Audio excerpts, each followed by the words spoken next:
Hello friends.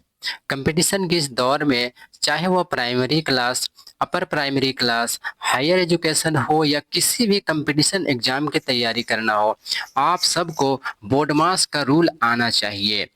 तो इस नियम को आप नस नस में समा लीजिए, तभी आप चाहे वह किसी भी क्लास का मैथ हो, आप बेहतर ढंग से कैलकुलेशन कर पाएंगे। तो आज के इस वीडियो में हम आपके लिए लेकर आए हैं बोर्ड मास का वह शॉर्टकट नियम, जिसे आप अगर एक बार यदि समझ जाते हैं तो फिर आपके लिए हर क्षेत्र का मैथ का कैलकुलेशन करना बहुत ही ईजी हो जाएगा। तो चलिए हम आपको बताते हैं बोर्ड मास का नियम।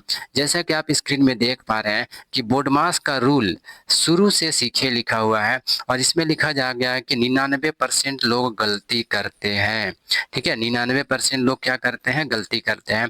तो उन्हीं गलती को आज हम आपको इस वीडियो में सुधारेंगे। तो चलिए हम लोग बोर्ड मास का नियम को समझते हैं। देखिए, बोर्ड मास का नियम क्या कहता है। सबसे पहले आप जैसा कि देख पा रहे हैं स्क्रीन पे लिखा हुआ फर्स्ट नंबर पे आपको लिखा गया है ब्रैकेट। क्या लिखा गया है, ब्रैकेट। तो ये ब्रैकेट क्यों लिखा गया है, जरा ध्यान से आप लोग समझेंगे तो आपको बेसिक से समझ में आ जाएगा।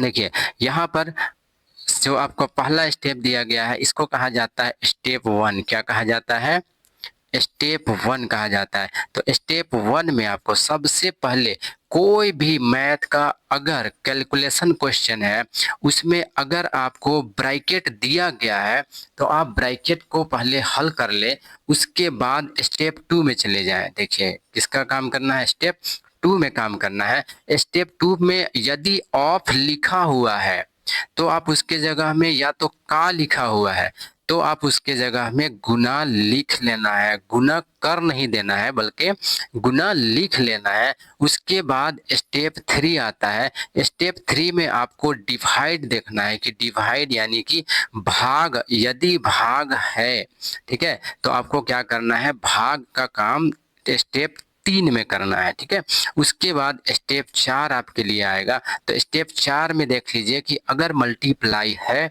तो आपको गुना कर लेना है। ठीक है, उसके बाद आपके लिए आता है स्टेप फाइव। तो आपको स्टेप फाइव में एडिशन का काम करना है।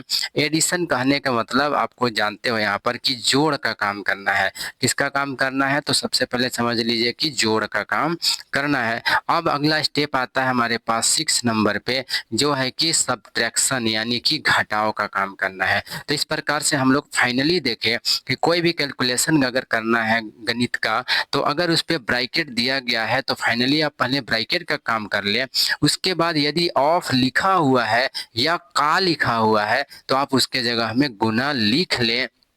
उसके बाद अगर आपका क्वेश्चन पे डिवाइड है तो ध्यान से देखिए, अगर ब्रैकेट का काम हो जाएगा, ऑफ का काम हो जाएगा, तब आपको डिवाइड का काम करना है यानी भाग का काम करना है।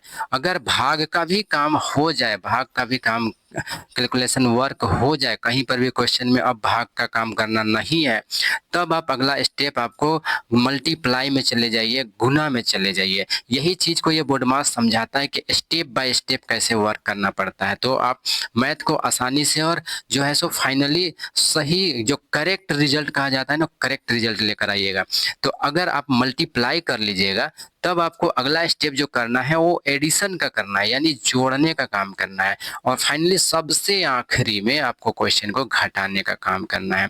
तो अगर आप सभी को ये चीज जो बोर्ड मास का नियम है अगर ये समझ में आया हो तो हम लोग चलिए आगे बढ़ते हैं और एक क्वेश्चन एग्जाम्पल में लेकर के समझते हैं कि आप किस प्रकार से उसे बेहतर ढंग से हल कीजिएगा। आपको हल करके दिखाएंगे तो फाइनली आप क्वेश्चन को और इस बोर्ड मास के नियम को शायद आप समझ पाएंगे। देखिए, जैसा कि आपके पास स्क्रीन में दिखाई पड़ रहा है, यहाँ पर पहला क्वेश्चन आपके पास क्या कहता है।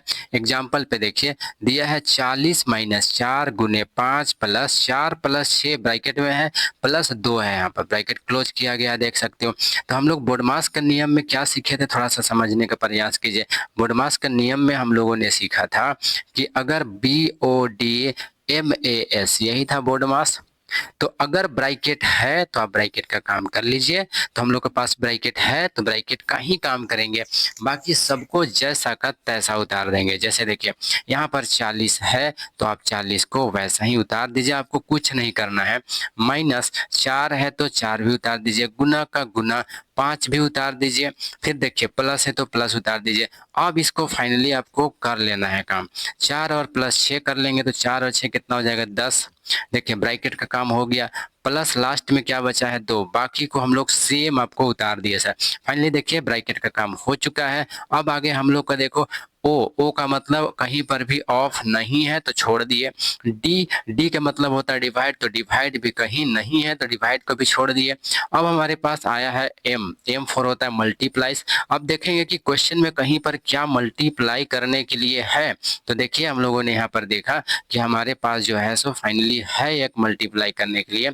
यहाँ पर -4 देखो -4 है और +5 है, इसको हम लोग मल्टीप्लाई कर लेते हैं। अब बाकी को जैसा का वैसा उतार देंगे। जैसे 40 है तो आप 40 यहाँ पर लिख लीजिए। अब देखो -4 और यहाँ पर ये जो है सो +5, इसको गुना करना है। तो 4 और 5 को गुना करेंगे तो क्या हो जाएगा 4 5 20। आप लोग जानते हो कि अगर एक माइनस रहे और एक प्लस रहे उसको गुना किया जाता है तो माइनस निकल करके आता है। तो हम लोगों ने 4 और 5 को गुना किया तो 4 5 कितना हो गया 20 हो गया।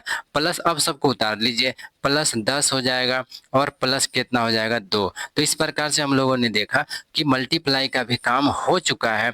अब हम लोग का एडिशन और सब्ट्रैक्शन बचा हुआ है। तो जो एडिशन है यानी जो जोड़ने वाला है उसको जोड़ दीजिए और जो घटाने वाला है उसको लास्ट में घटा दीजिएगा।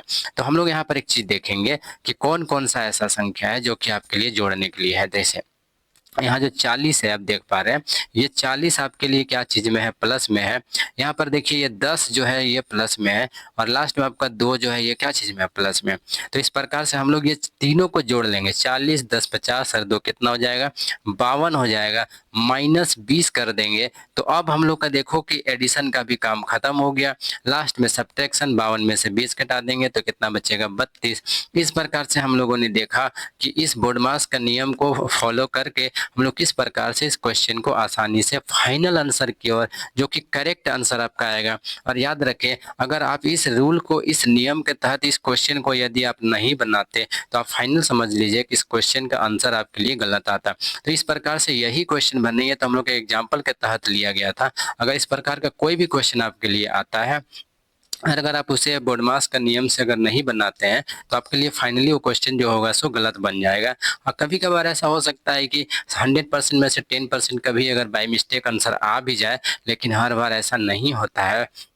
तो फ्रेंड्स अगर आपके लिए हमारा ये वीडियो हेल्पफुल रहा हो तो हमारे चैनल को लाइक और सब्सक्राइब करना ना भूलें। तो चलो आज हम यहीं पर रुकते हैं।